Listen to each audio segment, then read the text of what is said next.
Pour Texelis, l'année commence sans fanfare. Dans le bureau d'études, placé sous haute surveillance, on est déjà dans les starting blocks. Il faut qu'on ait fini ça pour la fin de la semaine, je pense. Qu'on ait une proposition à faire.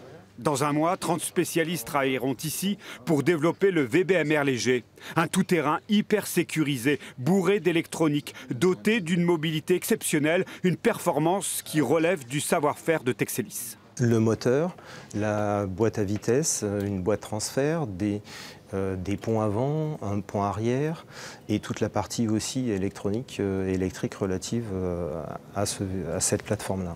Du virtuel au réel, voici le résultat. Dans le bâtiment A de cette immense usine, des ponts équipés sont construits et seront ensuite posés sur la plateforme des véhicules. Ces assemblages sont presque similaires à celles des futurs engins. Nous avons non seulement la compétence en développement, mais aussi en industrialisation et en assemblage, puisque des postes d'assemblage sont déjà en place pour ce véhicule-là. Pour autant, il reste des difficultés à résoudre, et non des moindres. La première, trouver les compétences des experts de haut niveau. La seconde, les faire venir à Limoges.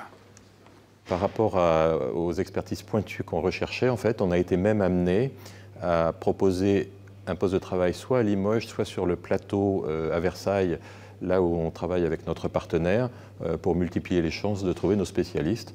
Mais à ce jour, je dois dire qu'il y en a plus d'une moitié qui ont accepté de venir à Limoges. D'ici à 2030, 978 VBMR légers devront être livrés à 700 000 € le véhicule. Cette commande de l'armée de terre permet d'ores et déjà à la PME de Limoges de voir l'avenir en rose.